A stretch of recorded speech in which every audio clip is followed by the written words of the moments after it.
Hi there, it's Maria Luz. I'm an astrologer, certified hypnotist, and psychic medium of Maria Luz Online, and I'm here with your Astro Energy Report for August 29th. I do have an announcement about my website. I'll be brief, but the coupon code that I put in the show notes, AstroHip, that's for my listeners of my podcast and viewers of YouTube, is now valid on all the services and the products. And I've created gift cards for mediumship, astrology, and astrohypnosis. And I also have options for written personalized astrology reports too. So check those out. I also have a confession.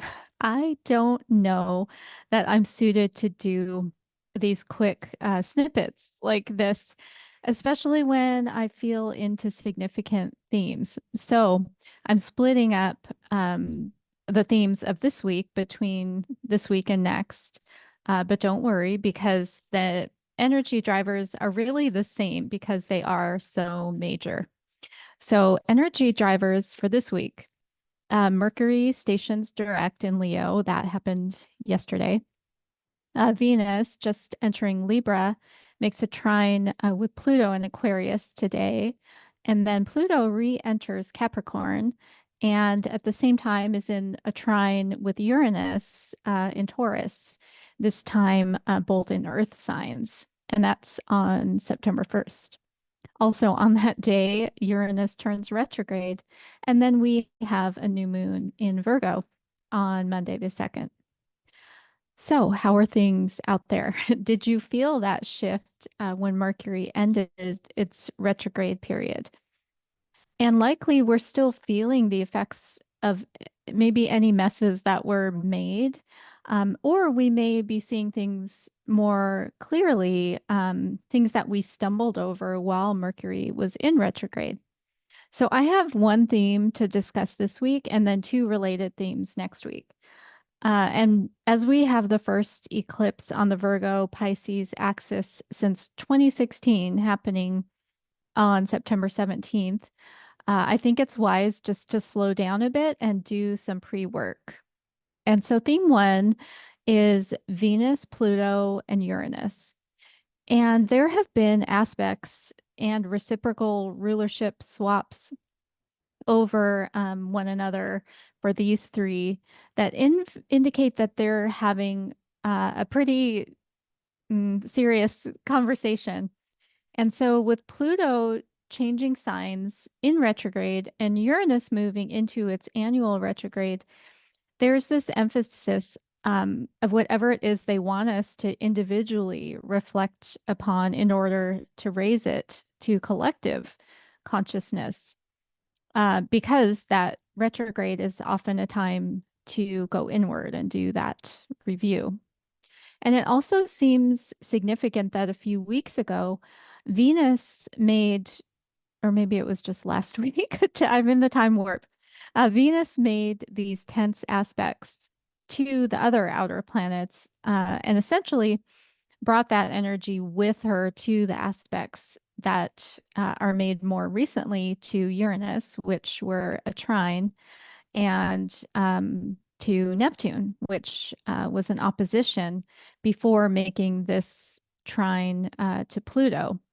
And the ones that happened on that big day, I think it was August 19th, those were Saturn and Jupiter. So now, she's making this tour through all the outer planets, and that seems very significant.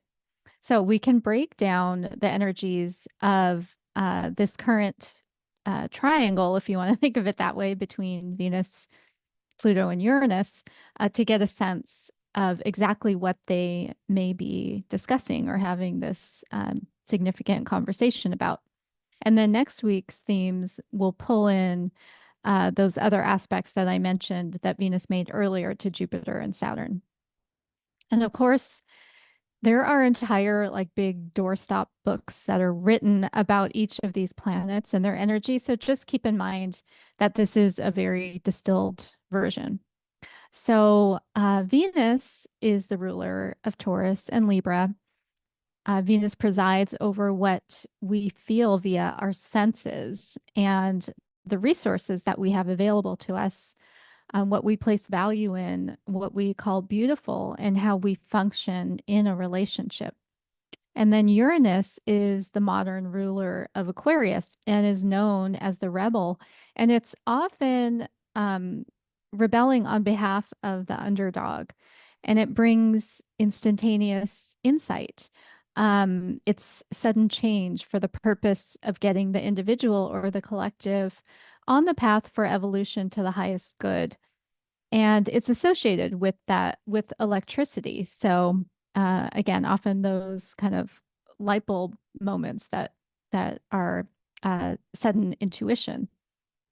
And then Pluto is the modern ruler of Scorpio and is known for intensity and power and transformation, and is associated with metamorphosis and death and rebirth.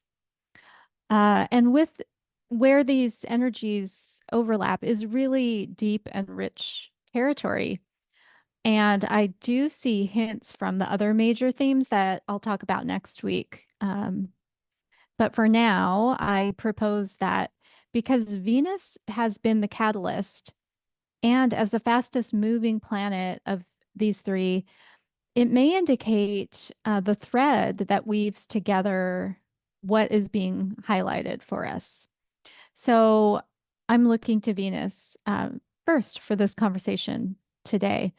And Venus has recently been in the sign of Virgo and is now leading the personal planets through the zodiac. So she's ahead of the others, you know, Mercury and Mars, and also brings this emphasis to the new moon in the sign of Virgo that's happening on September 2nd because of the fact that she's just been through there, made some big aspects, even as she was leaving, with making an opposition to Neptune. So pay attention to the intentions that you set, if any, on on Monday, the new moon, and then especially the motivations underneath your intentions. And, you know, perhaps going back to this theme of those three planets, thinking about the energies I just described in brief, maybe it's about wealth and how it's used. That would be Venus, or more precisely, greed and power. That's more Pluto.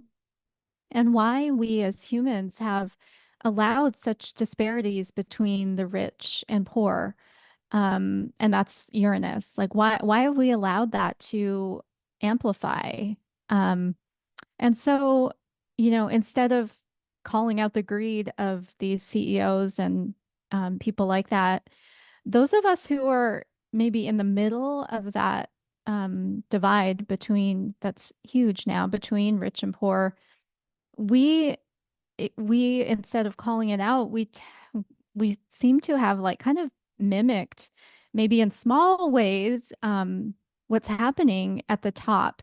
And and when I say that, we maybe do that by, you know, buying those enticing yet cheaply made material goods.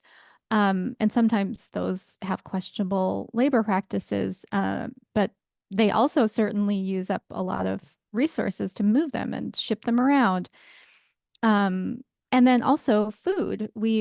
Food has become so cheap and we're so removed with what does it take to raise and slaughter an entire cow? And but instead people, you know, can eat hamburger meat really cheaply and buy it at Walmart or whatever.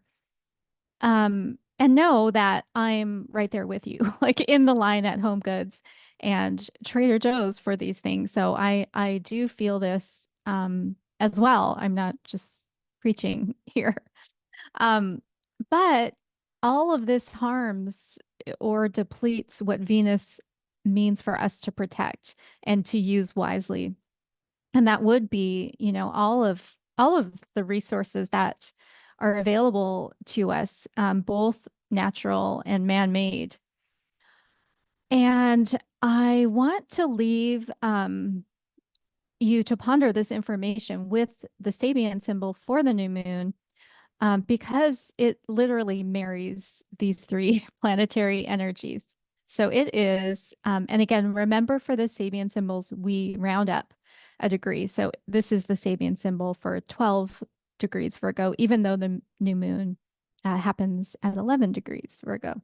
So it is a bride with her veil snatched away, disclosure of the hidden fruitions of nature to him who dares and who loves, full appreciation of life, penetration.